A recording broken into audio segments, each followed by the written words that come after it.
Hello students, welcome back to our channel. Again we are here with the new questions of JEE Mains 2024. I hope बच्चों आपकी preparation बहुत अच्छी चल रही होगी. सो आज का जो लेक्चर होने वाला है, आज के लेक्चर में हम क्या करेंगे, रिडॉक्स रिएक्शन जो चैप्टर है आपका, उससे रिलेटेड जो मोस्ट इंपोर्टेंट क्वेश्चंस होंगे आज हम उस लेक्चर में डिस्कस करेंगे. सो स्टार्ट करते हैं अपने लेक्चर को बच्चों. तो बच्चों देखो, पहला जो क्वेश्चन है जो आपकी स्क्रीन पर दिखाया जा रहा है उसमें क्या है, उसमें बोल रखा है कि मेरे पास पोटेशियम डाइक्रोमेट है, ठीक है, और मेरे पास KCl है, और मेरे पास H2SO4 है, ठीक है ना, कंसंट्रेटेड. अब बोल रखा है कि जब मैं इनके बीच में रिएक्शन होती है तो वहां से मेरे पास प्रोडक्ट बनते हैं. अब प्रोडक्ट ऐसा बनेगा जिसमें कि क्रोमियम प्रेजेंट होगा. तो उस प्रोडक्ट के अंदर जिसमें क्रोमियम प्रेजेंट होगा, उस प्रोडक्ट में क्रोमियम की ऑक्सीडेशन स्टेट क्या होगी वो हमें निकालनी है, ठीक है ना बच्चों. तो देखो बच्चों, यहाँ पर जब ये रिएक्शन होती है तो इसमें मेरे पास क्या बनता है, CrO2Cl2 प्लस क्या बनेगा, KHSO4, ठीक है, और प्लस वाटर बनता है, ठीक है. अब बच्चों मैं अगर इसको बैलेंस करूंगा तो बैलेंस करने के लिए यहाँ मैं 4 लगा देता हूँ, यहाँ मैं 2 लगा देता हूँ, यहाँ मैं 6 लगा देता हूँ, यहाँ मैं 6 लगा देता हूँ, यहाँ मैं 3 लगा देता हूँ.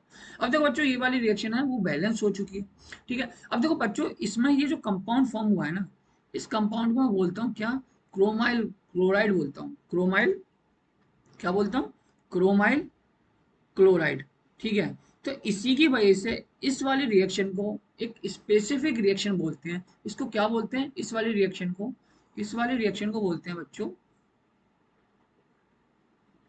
Chromyl chloride test. क्या बोलते हैं, क्रोमाइल क्लोराइड टेस्ट, ठीक है.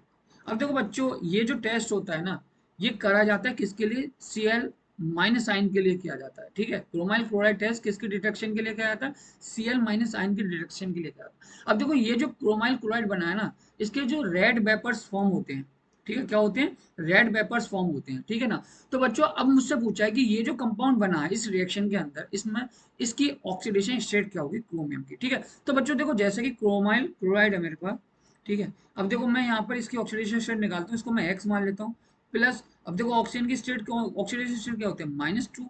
कितने ऑक्सीजन है, के एटम है 2, प्लस क्लोरीन कितनी ऑक्सीडेशन स्टेट होती है, -1. कितने हैं 2. तो यहाँ से क्या आ जाएगा मेरे पास, एक्स इक्वल टू क्या आ जाएगा, प्लस के 6. यानी कि जो प्रोडक्ट बना है क्रोमियम का, जो क्रोमाइल क्लोराइड है, उसमें जो क्रोमियम की ऑक्सीडेशन स्टेट है वो कितनी है, +6. तो इस क्वेश्चन का आंसर क्या हो जाएगा, +6. आई होप बच्चों आपको ये क्वेश्चन अच्छे से समझ में आया होगा. तो नेक्स्ट क्वेश्चन करते हैं. तो देखो बच्चों, इस क्वेश्चन में क्या दे रखा है, इस क्वेश्चन में दे रखा है अगर मेरे पास MnO4, मेरे पास MnO4- दे रखा है, और मैं क्या कर रहा हूँ, ऑक्सिलेट आयन को ऑक्सीडाइज कर रहा हूँ इन द एसिडिक मीडियम, ठीक है.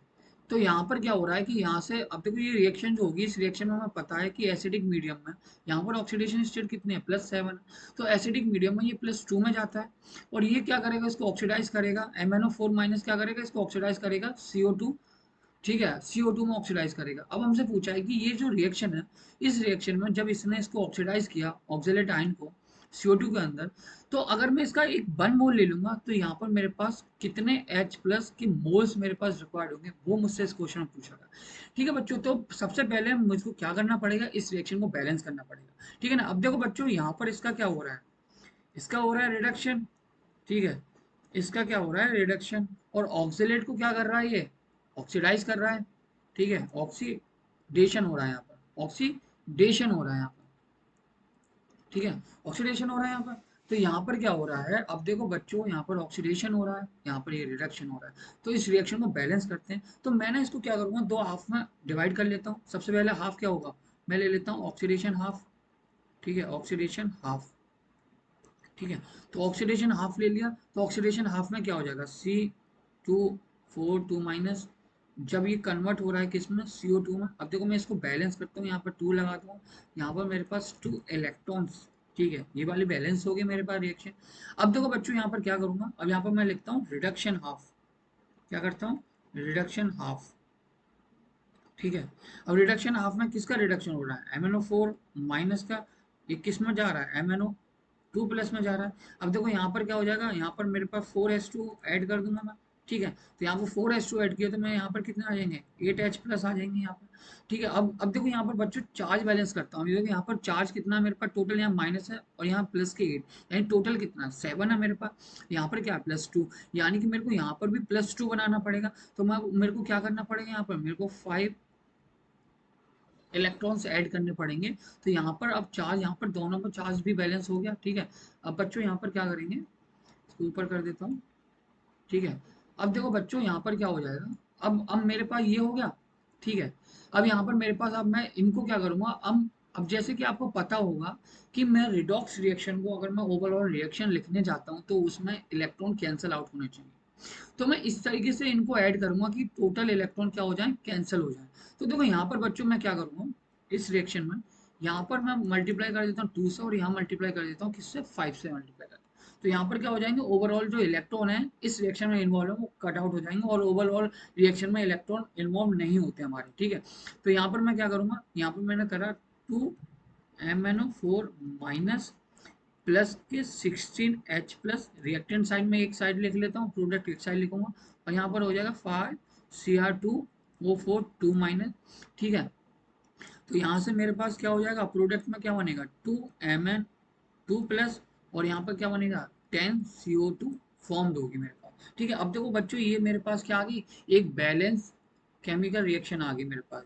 ये बैलेंस हो गई रेडॉक्स रिएक्शन, यहाँ पर ये रेडॉक्स रिएक्शन मेरी होगी बैलेंस। ठीक है ना बच्चों, तो अब यहाँ पर क्या हो जाएगा, अब देखो बच्चों यहाँ पर हमें पता है कि स्टोइकोमेट्री अगर मैं लगाता हूँ तो यहाँ पर देखो 2 मोल्स MnO4 माइनस के जब मैं अगर लेता हूँ इसको ऑक्सीडाइज करने के, 5 मोल्स ऑक्सीलेट आयन को ऑक्सीडाइज करने के लिए, तो वहाँ पर मेरे पास H प्लस कितने कितने मोल्स H प्लस की रिक्वायर्ड है, 16H प्लस के मोल्स मेरे पास रिक्वायर्ड होंगे, मोल्स। ठीक है, अगर मैं इसके 2 मोल्स ले लेता हूँ, ठीक है, अगर मैं इसके क्या कर लेता हूँ, इसके अगर मैं 2 मोल्स ले लेता हूँ, 2 मोल्स, ठीक है, ऑफ MnO4 माइनस, इसको कितने रिक्वायर्ड है H प्लस आयंस की मोल्स की रिक्वायरमेंट है 60।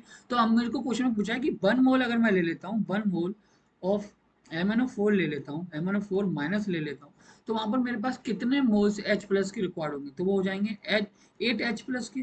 ठीक है ना, सिंपल स्टोइकोमेट्री है बच्चों। ठीक है, तो इसका आंसर क्या हो जाएगा, 8 moles of H plus ions मेरे पास रिक्वायर्ड होंगे। ठीक है, मोल्स रिक्वायर्ड होंगे अगर मैं एक मोल्स MnO4 माइनस का लेता हूँ।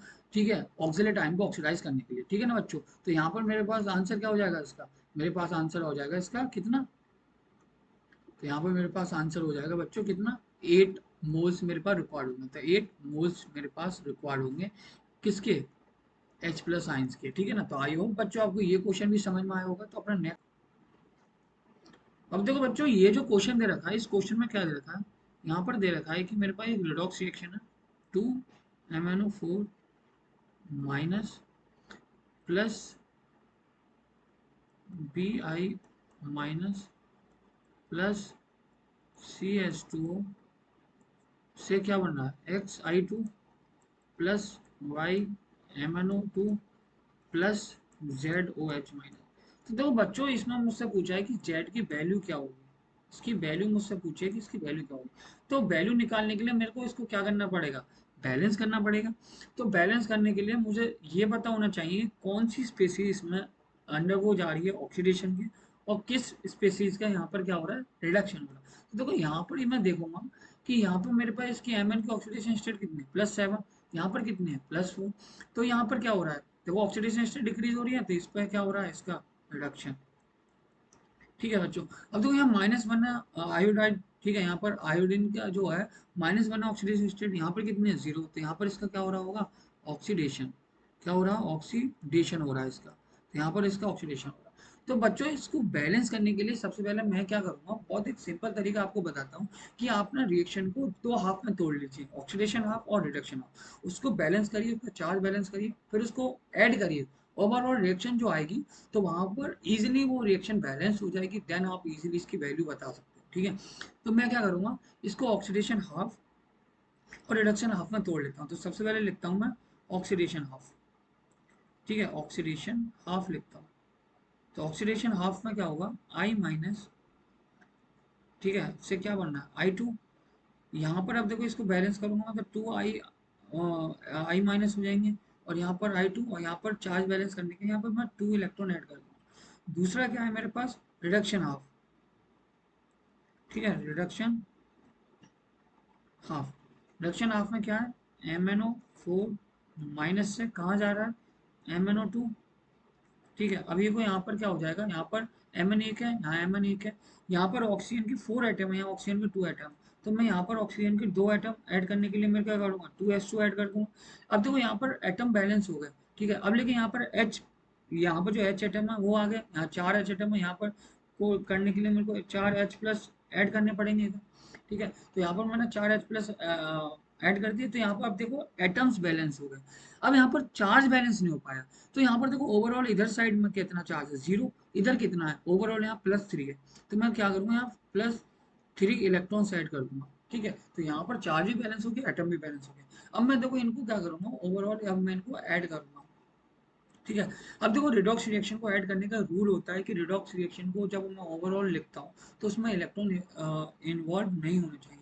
तो इन इलेक्ट्रॉन को कैंसिल आउट करने के लिए मैं क्या करूँगा, यहाँ पर मल्टीप्लाई कर देता हूँ 3 से, और यहाँ मल्टीप्लाई कर दूंगा किससे, 2 से, ठीक है। तो देखो यहाँ पर मेरे पास क्या बन जाएगा, यहाँ बन जाएगा मेरे पास तो यहाँ पर देखो यहाँ 6 इलेक्ट्रॉन है, यहाँ भी 6 है, तो ये कैंसिल आउट हो जाएंगे। तो अगर मैं ओवरऑल लिखने जाऊँगा, ओवरऑल रिडॉक्स रिएक्शन लिखने जाऊँगा, रिडॉक्स रिएक्शन, ठीक है, रिडॉक्स रिएक्शन लिखने जाऊंगा, ठीक है। तो देखो ओवरऑल रिडॉक्स रिएक्शन लिखूंगा, तो देखो यहाँ पर क्या हो जाएगा, मेरे पास हो जाएगा 2MnO4 माइनस, प्लस यहाँ पर क्या हो जाएगा 8H प्लस, ठीक है। और यहाँ पर क्या हो जाएगा प्लस का 6I माइनस, यहाँ से क्या हो जाएगा, यहाँ हो जाएगा 2MnO2, ठीक है। और क्या हो जाएगा +3I2, और हो जाएगा प्लस के 4H2O। अब देखो यहाँ पर ये रिएक्शन मेरे पास आ गई, लेकिन बच्चों देखो यहाँ पर देखिए कि ये जो रिएक्शन जो दे रखी है आपको, ठीक है, जो रिएक्शन जो दे रखी है ये बेसिक मीडियम में करा रखी है, कैसे ना, तो बेसिक मीडियम में, अगर ये बेसिक मीडियम में करा रखी है तो मेरे पास H प्लस तो होने नहीं चाहिए। तो अगर H प्लस नहीं होने चाहिए तो यहाँ पर क्या करूँगा मैं, ठीक है, यहाँ पर क्या करूँगा, यहाँ पर जितने मेरे पास H प्लस हैं मैं उतने ही दोनों साइड क्या करूँगा, ओ एच आइंस ऐड कर दूंगा। तो यहाँ पर ओ एच आइंस मैंने ऐड कर दिए, ठीक है। तो यहाँ अगर मैं ओ एच आइन ऐड करूँगा तो देखो यहाँ पर ये क्या बन जाएगा बच्चों, ये वाटर बन जाएगा, ठीक है। यहाँ पर मैंने क्या करा, 8 ओ एच आइन ऐड करूँगा, ठीक है। दोनों साइड मैंने ओ एच आइंस में ऐड कर देता हूँ। देखो इधर भी मैं 8 ओ एच आइंस ऐड कर देता हूँ, और इधर भी क्या करूँगा 8 ओ एच आइंस ऐड कर दूंगा, ठीक है। तो देखो बच्चों यहाँ पर ये क्या बन जाएगा, ये मेरे पास वाटर बन जाएगा, ठीक है। ये मेरे पास क्या बन जाएगा, ये मेरे पास वाटर बन जाएगा। अब देखो यहाँ पर क्या बनेगी रिएक्शन, तो 2MnO4 माइनस प्लस 8H2O, ठीक है, प्लस के क्या हो जाएगा 6I माइनस, यहाँ से क्या हो जाएगा 2MnO2 plus 3I2 plus 4H2O, और यहाँ पर हो जाएगा 8OH माइनस, OH माइनस। तो यहाँ से देखो ये क्या हो जाएंगे, इधर मैं ले जाऊंगा इसको, वाटर के मॉलिक्यूल्स इसको इधर ले जाऊंगा, तो यहाँ पर क्या बनेगी MnO4 माइनस प्लस का 4H2O प्लस मेरे पास 6I माइनस, यहाँ पर क्या हो, और यहाँ पर 2MnO2 प्लस 3I2 प्लस क्या हो जाएंगे 8OH आइंस हो जाएंगे। अब देखो मुझसे यहाँ पर पूछा था कि जेड की वैल्यू, अब जेड किसका कॉफिशिएंट था, ओ एच माइनस का था, ठीक है। मेरे को जेड की वैल्यू पूछी है ना, और जेड किसका कॉफिशिएंट था, ओ एच माइनस का। तो देखो ओ एच माइनस का कॉफिशिएंट कितना आया, 8 आया, ठीक है। अब यही मुझसे मेरे पास क्वेश्चन में पूछ रखा था, तो यहाँ पर जेड की वैल्यू क्या हो जाएगी बच्चों, यहाँ पर जेड की वैल्यू हो जाएगी मेरे पास 8, ठीक है ना। आई होप बच्चों आपको ये क्वेश्चन समझ में आया होगा। तो अपना नेक्स्ट क्वेश्चन करते हैं। तो देखो बच्चों इस क्वेश्चन में क्या दे रखा है, इस क्वेश्चन में मेरे पास एक रिडॉक्स रिएक्शन दे रखी है। तो उस रिडॉक्स रिएक्शन में जो एक्स और ये बाई और ये जो जेड रखा है इनका मेरे को सम बताना है, ठीक है ना। इसका क्या बताना है मेरे को, सम बताना है क्या होगा। तो सबसे पहले क्या करूँगा, मैं इस रिडॉक्स रिएक्शन में लिख लेता हूँ Cr2O7 2 minus plus x H plus plus 6Fe 2 plus, ठीक है, 2 प्लस से क्या बनना है मेरे पास वाई Cr3 प्लस, और क्या बनना है 6Fe3 प्लस, और क्या बनना है मेरे पास ZH2, ठीक है। तो अब बच्चों इस रिएक्शन को ना मेरे को बैलेंस करना होगा। बैलेंस करने के बाद मेरे पास कोफिशिएंट आएगा, उन कोफिशिएंट का मेरे को सम बताना है, ठीक है। तो देखो बच्चों, अब देखो यहाँ पर क्या करना होगा, मैंने आपको बताया था ना कि रिडॉक्स रिएक्शन को बैलेंस करने का सबसे अच्छा तरीका होता है कि आप उसको ना ऑक्सीडेशन हाफ और रिडक्शन हाफ में तोड़ लीजिए। तो देखो बच्चों, यहाँ पर देखो इसमें जो ऑक्सीडेशन स्टेट है इसकी कितनी है, +6। यहाँ से क्या जा रहा है, ये आ रहा है +3 में, यानी कि इसका क्या हुआ होगा, रिडक्शन हुआ होगा, ठीक है। अब देखो यहाँ पर क्या होगा, ये Fe2+ है, अब यहाँ Fe2+ है, Fe3+ में जा रहा है, तो इसका क्या हुआ होगा, ऑक्सीडेशन हुआ होगा, ठीक है ना। तो बच्चों अब यहाँ पर क्या करूंगा, मैं ऑक्सीडेशन हाफ और रिडक्शन हाफ में तोड़ के इसको मैं बैलेंस करूंगा, ठीक है ना। तो देखो बच्चों, यहाँ पर क्या होगा, पहले मैंने क्या करूंगा, इसको लिख लेता हूँ ऑक्सीडेशन हाफ को, क्या करूंगा, ऑक्सीडेशन हाफ। तो देखो ऑक्सीडेशन हाफ लिखूंगा तो यहाँ पर क्या होगा, Fe2+ से मेरे पास कहाँ जा रहा है, Fe3+ में जा रहा है। अब देखो एटम बैलेंस है, सिर्फ चार्ज बैलेंस करना है। यहाँ पर +3, यहाँ पर चार्ज है, यहाँ +2 है, तो नेट चार्ज करने के लिए मैं यहाँ पर क्या करूंगा, एक इलेक्ट्रॉन ऐड कर दूंगा, तो यहाँ पर चार्ज भी क्या हो गया, बैलेंस हो गया। दूसरा मैं लिखता हूँ किसका, रिडक्शन हाफ का। रिडक्शन हाफ में लिखता हूँ मैं, रिडक्शन हाफ को लिखता हूँ, तो इसमें क्या हो जाएगा, Cr2O7 2- से क्या बन रहा है मेरे पास, यहाँ पर बनेगा मेरे पास Cr3+, ठीक है ना। तो यहाँ पर देखो बच्चों, एटम यहाँ पर क्रोमियम के 2 हैं, तो यहाँ पर भी मेरे को 2 करने पड़ेंगे। यहाँ पर ऑक्सीजन के एटम 7 है, तो यहाँ ऑक्सीजन एटम 7 करने के लिए मेरे को 7s2 ऐड कर दूंगा, ठीक है। तो बच्चों यहाँ पर क्या हो जाए, 14H एटम हो गया, तो यहाँ पर ऐड करने के लिए मैं क्या करूँगा, 14H+ ऐड कर दूंगा। अब देखो बच्चों, यहाँ पर एटम्स बैलेंस हो गए, अब यहाँ चार्ज बैलेंस करना है। तो यहाँ पर देखो ओवरऑल चार्ज कितना है आपको बच्चों, यहाँ पर ओवरऑल चार्ज है मेरे पास कितना, +12 का, +12 का मेरे पास ओवरऑल चार्ज है। यहाँ पर क्या है, +6, तो यहाँ पर क्या करना पड़ेगा, मेरे को 6 इलेक्ट्रॉन ऐड करने पड़ेंगे, ताकि मेरे पास क्या हो जाए, चार्ज बैलेंस हो जाए। तो अब यहाँ पर क्या करूंगा, अब ओवरऑल रिएक्शन लिखूंगा बच्चों यहाँ पर। अब यहाँ पर क्या लिखूंगा, ओवरऑल रिएक्शन लिखता हूँ। तो देखो ओवरऑल रिएक्शन लिखने के लिए मेरे को क्या होना चाहिए, वहां पर इलेक्ट्रॉन इलेक्ट्रॉन जो होना चाहिए कैंसिल आउट होने चाहिए। तो इलेक्ट्रॉन कैंसिल आउट करने के लिए ओवरऑल रिडॉक्स रिएक्शन में वहां पर क्या करूंगा, 6 से मल्टीप्लाई कर देता हूँ। तो यहाँ पर मैं लिखूंगा ओवरऑल ओवरऑल रिडॉक्स रिएक्शन। तो जो मेरे पास ओवरऑल रिडॉक्स जो रिएक्शन आएगी मेरे पास, ठीक है, ओवरऑल रिडॉक्स रिएक्शन, तो यहाँ पर क्या हो जाएगा, यहाँ हो जाएगा मेरे पास Cr2O7 2- प्लस का क्या हो जाएगा मेरे पास 14H+ प्लस क्या हो जाएगा 6Fe2+ से क्या हो जाएगा मेरे पास, यहाँ पर हो जाएगा 2Cr3+ प्लस क्या हो जाएगा 6Fe3+ प्लस क्या हो जाएगा 7s2 आ जाएगा, ठीक है ना बच्चों। यहाँ पर ये आई, अब ये मेरे पास बैलेंस रिडॉक्स रिएक्शन आ गया। ये क्या आ गई मेरे पास, बैलेंस रिडॉक्स रिएक्शन आ गई। अब आप देख लेना, यहाँ पर चार्ज भी बैलेंस है और यहाँ एटम भी बैलेंस है। तो देखो बच्चों, यहाँ पर मेरे से पूछा था कि x की वैल्यू क्या होगी, ठीक है। अब देखो यहाँ पर x की वैल्यू कितनी आई निकल के, 14 आ गई मेरे पास। y की वैल्यू कितनी आ गई मेरे पास, 2 आ गई निकल के। z की वैल्यू कितनी आ गई मेरे पास, 7 आ गई। अब मेरे को इसका सम बताना है कि x + y + z का सम कितना होगा। तो 14 + 2 + 7 कितना आ जाएगा यहाँ पर, तो यहाँ पर होगा 14 + 9 इक्वल टू कितना आ गया, 23। तो जो मुझसे पूछा था कि इसका सम क्या होगा, तो सम कितना आ गया मेरे पास निकल के, ठीक है। सम आ गया मेरे पास यहाँ पर 23 आ गया। तो जो मेरे से क्वेश्चन में पूछा था कि इसकी वैल्यू कितनी होगी, वो कितनी आ गई मेरे पास निकल के, वो आ गई मेरे पास 23, यानी कि यहाँ पर क्या आ जाएगा, 23 the answer of this question. I hope बच्चों आपको ये क्वेश्चन भी समझ में आया होगा। अपना नेक्स्ट क्वेश्चन करते हैं। अब देखो नेक्स्ट क्वेश्चन बच्चों क्या दे रखा है, इसमें दे रखा है कि अगर मैं डाइक्रोमेट, ठीक है, आयन को, यानी Cr2O7 डाइक्रोमेट आयन को, इसको मैं ट्रीट करता हूँ OH के साथ, तो यहाँ पर क्या होगा। तो देखो यहाँ पर अगर जब मैं डाइक्रोमेट आयन को OH के साथ अगर ट्रीट करता हूँ, तो ये क्रोमेट में कन्वर्ट हो जाती है। यहाँ पर क्या हो जाएगी, क्रोमेट में। तो ये क्या है मेरे पास, ये मेरे पास डाइक्रोमेट, और ये किस में कन्वर्ट हो जाती है, ये हो जाती है मेरे पास क्रोमेट में कन्वर्ट, ठीक है। तो मुझसे पूछा है कि जब मैं इसको ट्रीट कराता हूँ बेस के साथ, तो जो बेस के साथ ट्रीट करने के बाद जो प्रोडक्ट फॉर्म होगा उसमें ऑक्सीडेशन स्टेट क्या होगी, क्रोमियम ही वही निकालने। तो यहाँ पर मेरे को इसकी ऑक्सीडेशन स्टेट बतानी है, क्रोमियम क्या होगी। तो यहाँ पर मैं क्या करता हूँ, इसमें मैं ऑक्सीडेशन स्टेट मान लेता हूँ इसकी x, ठीक है। अगर मैं CrO4-2- के अंदर, इसमें मैं क्या मान लेता हूँ, इसकी ऑक्सीडेशन स्टेट मान लेता हूँ x, प्लस यहाँ पर ऑक्सीजन की कितनी होती है, -2। कितने ऑक्सीजन के एटम, 4 है, तो मल्टीप्लाई कर दूंगा 4 से। तो यहाँ पर नेट चार्ज कितना, -2। तो यहाँ पर क्या करूँगा हम, x -8 -2, यहाँ से क्या आ जाएगी, यहाँ से आ जाएगी +6, ठीक है। तो जो ऑक्सीडेशन स्टेट आएगी मेरे पास निकल के क्रोमियम की, ठीक है, इस प्रोडक्ट के अंदर वो कितनी आएगी, +6। तो इस क्वेश्चन का आंसर क्या हो जाएगा, +6 मेरे पास आंसर हो जाएगा इस क्वेश्चन का। आई होप बच्चों आपको ये क्वेश्चन समझ में आया होगा, और इस लेक्चर में जो क्वेश्चंस मैंने डिस्कस किए हैं वो आपको समझ में आए होंगे। ठीक है, तो बच्चों इस लेक्चर को हम यहीं एंड करते हैं। तो अगर आपको कहीं भी दिक्कत आती है किसी चीज़ से रिलेटेड, अगर आपको दिक्कत आती है तो आप मेरे को कमेंट करके बताएं, और कमेंट करके बताएं, कमेंट करके आप अगर आप अपनी प्रॉब्लम बताएंगे तो मैं उसको रेक्टिफाई करने की कोशिश करूंगा। ठीक है ना, तो थैंक यू बच्चों, हैव अ नाइस डे।